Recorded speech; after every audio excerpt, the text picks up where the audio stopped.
வணக்கம். ஒரு நிமிஷம் யோசிச்சு பாருங்களேன். நம்ம கிட்ட எல்லா வசதிகளும் இருக்கு. ஆனா மனசுக்குள்ள மட்டும் ஏதோ ஒரு அமைதி இல்லாம ஒரு நெருடலா உணர்றீங்களா? நீங்க மட்டும் இல்ல. இன்னைக்கு நவீன உலகத்துல இது ரொம்பவே பொதுவான ஒரு பிரச்சனையா ஆயிடுச்சு. சரி, இந்த மன அழுத்தம் அது எங்க இருந்து தான் வருது? அது எப்படி ஜெயிக்கிறது? வாங்க இத பத்தி கொஞ்சம் விரிவா பார்க்கலாம். யோசிச்சு பாருங்க. ஒரு பக்கம் நம்ம முன்னோர்கள் வாழ்ந்த அந்த அமைதியான, எளிமையான வாழ்க்கை. இன்னொரு பக்கம் நாம வாழ்ற இந்த வேகம் புடிச்ச, இரைச்சல் நிறைஞ்ச நவீன உலகம். இந்த ரெண்டுக்கும் நடுவுல இருக்கிற அந்த பெரிய கேப் தான் இன்னைக்கு நம்மள மன அழுத்தமா வந்து தாக்குது. நாம எதை இழந்தோம், அதுக்கு பதிலா எதை பெத்தோன்னு கணக்கு போட்டு பார்த்தா, நம்மளோட பிரச்சனைகளுக்கான ஆரம்ப புள்ளி அங்கதான் இருக்கு. இத ரொம்ப அழகா சொல்லியிருக்காங்க.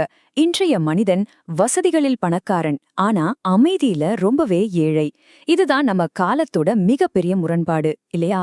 நம்ம பொருள்களை தேடி ஓடிக்கிட்டே இருக்கோம். ஆனா அந்த ஓட்டத்துல நிஜமான மன அமைதியை எங்கேயோ தொலைச்சிடுறோம்.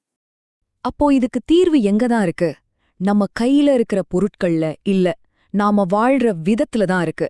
மன அழுத்தம்ங்கிறது சூழ்நிலையால வர்றதில்ல, நம்மளோட வாழ்க்கை முறையோட ஒரு விளைவு. இதுல ஒரு நல்ல விஷயம் என்னன்னா, நம்ம வாழ்க்கை முறைய மாத்துறது நம்ம கையில தான் இருக்கு. அப்படி மாத்துனா மன அழுத்தத்தையும் நம்மால ஜெயிக்க முடியும் இல்லையா? சரி, முதல் பகுதிக்குள்ள போலாம். மன அழுத்தம் நம்ம உடம்போட கண்ணுக்கு தெரியாத எதிரி. நிறைய பேர் மன அழுத்தம்னா அது வெறும் மனசு சம்பந்தப்பட்ட பிரச்சனைன்னு நினைக்கிறாங்க. ஆனா அது உண்மையே இல்ல. அது நம்ம உடம்ப எப்படி கொஞ்சம் கொஞ்சமா அரிக்குது. இதுக்கு நம்ம கொடுக்கற உண்மையான விலை என்னன்னு இப்ப பார்க்கலாம் வாங்க. 50% இது ஏதோ ஒரு சாதாரண நம்பர்னு நினைக்காதீங்க. யோசிச்சு பாருங்க, ஹாஸ்பிட்டல்ல இருக்கிற நோயாளிகள்ல பாதி பேருக்கு அவங்க நோய்க்கு அடிப்படை காரணம் அவங்களோட மனசுதான சொன்னா நம்புவீங்களா? ஆமாங்க, நம்ம உடம்புக்கு வர்ற பாதிக்கும் மேலான நோய்களுக்கு மன அழுத்தம் தான் நேரடி காரணம். ஹை பிளட் பிரஷர், சரியா தூக்கம் வராதது, ஹார்ட் ப்ராப்ளம்ஸ், ஜீரண கோளாறு, இப்படி சொல்லிக்கிட்டே போகலாம். இந்த லிஸ்ட் ரொம்ப பெருசு. ஆனா இது எல்லாத்துக்கும் ஒரு பொதுவான ஆணிவேர் இருக்குன்னா அது மன அழுத்தம் தான். அது நம்ம மனசுல ஆரம்பிச்சு நம்ம உடம்போட ஒவ்வொரு பாகத்தையும் பாதிக்குது. சரி, நம்ம உடம்பை இந்த அளவுக்கு பாதிக்கிற இந்த மன அழுத்தம் நிஜமா எங்கிருந்து தான் வருது?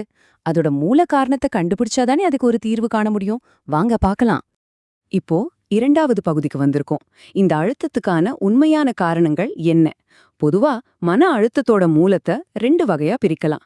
ஒன்னு நமக்கு வெளியா இருந்து, அதாவது நம்மள சுத்தி இருக்கிற விஷயங்களால வர்றது. இன்னொன்னு நமக்குள்ளேயே உருவாகிறது. இந்த 2 உலகத்தையும் பத்தி இப்ப கொஞ்சம் ஆழவா பார்க்கலாம். முதல்ல வெளிப்புற காரணங்களை பார்ப்போம். நம்ம டென்ஷன்ல முக்கால்வாசி எங்க ஆரம்பிக்குது தெரியுமா? நம்ம வீட்டுக்குள்ளதான், நம்ம உறவுகளுக்குள்ளதான். குடும்பத்துல ஒருத்தருக்கு ஒருத்தர் புரிதல் இல்லாம போகும்போது மன அமைதி தானா காணாம போயிடுது. ஆனா இதுக்கான தீர்வு நம்ம கையில தான் இருக்கு. கொஞ்சம் அன்பும் கொஞ்சம் பாசமும் புரிதலும் இருந்தா போதும், பிரச்சனைகள் இருக்கிற அதே வீட்டை ஒரு ஸ்வர்க்கமா மாத்திரலாம். நம்ம உறவுகளை சரி பண்றதுதான் மன அழுத்தத்தை குறைக்கிற முதல் படி, ரொம்ப முக்கியமான படியும் கூட. அடுத்ததா நமக்குள்ளேயே உருவாகிற மன அழுத்தம். இது எப்படின்னா, நடந்த முடிஞ்ச தப்பியே நினைச்சு வருத்தப்படுறது, இல்லனா இனிமே என்ன ஆகுமோன்னு நடக்காத எதிர்காலத்தை நினைச்சு பயப்படுறது. இதுதான் இதுக்கு முக்கிய காரணம். நாம நேத்துலயோ நாளிலையும் தான் வாழ்றோம், இன்னைக்கில்ல வாழ்றதே இல்ல. இதுக்கு என்னங்க தீர்வு? ரொம்ப சிம்பிள். தற்போதைய வேளையில் முழுமையாக மூழ்குவதே மிகப்பெரிய மருந்து. அதாவது நடந்த முடிஞ்சதையும் நடக்க போறதையும் தூக்கி போட்டுட்டு இப்ப நாம கையில என்ன வேலை இருக்கோ அதுல முழு கவனத்தையும் வைக்கிறது தான் இதுக்கு ஒரே மருந்து. சரி, இப்ப நம்ம கடைசி பகுதிக்கு வந்தாச்சு. அமைதியை நோக்கிய பயணம். பிரச்சனைகள் என்ன, அதுக்கான காரணங்கள் என்னன்னு பார்த்துட்டோம். இனி மன அமைதியை அடைறதுக்கு சில சிம்பிளான ஆனா ரொம்ப சக்தி வாய்ந்த வழிகளை பத்தி பேசலாம். மன அழுத்தம் இல்லாத வாழ்க்கை வாழணுமா? அதுக்கு 2 சிம்பிள் ரூல்ஸ் தான் இருக்கு. 1, சவால்களை ஒரு கேம் மாதிரி பாக்குறது. 2, மனசுல இருக்க பாரத்தை இறக்கி வைக்கிறது. வாங்க இந்த 2ஐயும் எப்படி செய்யறதுன்னு பார்க்கலாம். மொத ரூல், ஒரு ஸ்போர்ட்ஸ்மேன் மாதிரி யோசிங்க. வாழ்க்கையில வர்ற பிரச்சனைகளை ஐயோ எல்லாம் போச்சுன்னு ஒரு பேரழிவா பார்க்காதீங்க. அது ஒரு மேட்ச்ல வர ஒரு தற்காலிக சேலஞ்சுன்னு நினைச்சுக்கோங்க. ஒரு பிளேயர் கீழே விழுந்தா உடனே எழுந்து மறுபடியும் ஓடுறாரு இல்லையா? அதே மாதிரி ஜெயிக்கிறோமா தோக்குறோமான்னு கவலைப்படாம நம்ம முயற்சியில மட்டும் கவனமா இருப்போம். 2வது ரூல், மனசுல பாரத்தை ஏத்திக்காதீங்க, அதை இறக்கி வைங்க. டென்ஷன் ரொம்ப அதிகமாகும்போது அதை தனியா சுமந்து கஷ்டப்படாதீங்க. உங்களுக்கு நம்பிக்கையான ஒரு ஃப்ரெண்ட் கிட்டயோ இல்ல குடும்பத்துல ஒருத்தர்கிட்டயோ மனசு விட்டு பேசி பாருங்க.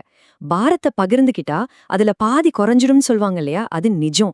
அந்த உணர்வை நீங்களே அனுபவிச்சு பாருங்க. சரி, இப்ப கடைசியா உங்ககிட்ட ஒரு கேள்வி. இது எல்லாம் கேட்டதோட சரி விட்டுட போறீங்களா? இல்ல ஏதாவது ஒன்னையாவது செஞ்சு பார்க்க போறீங்களா? உங்க மன அமைதிக்காக இன்னைக்கு நீங்க எடுக்க போற அந்த முதல் சின்ன ஸ்டெப் என்னவா இருக்கும்? யோசிங்க. உங்க கையில இருக்கிற இந்த நிமிஷத்தை வாழுங்க. உங்க மன அமைதிய நீங்க தான் உருவாக்கணும். வேற யாரும் உருவாக்க முடியாது.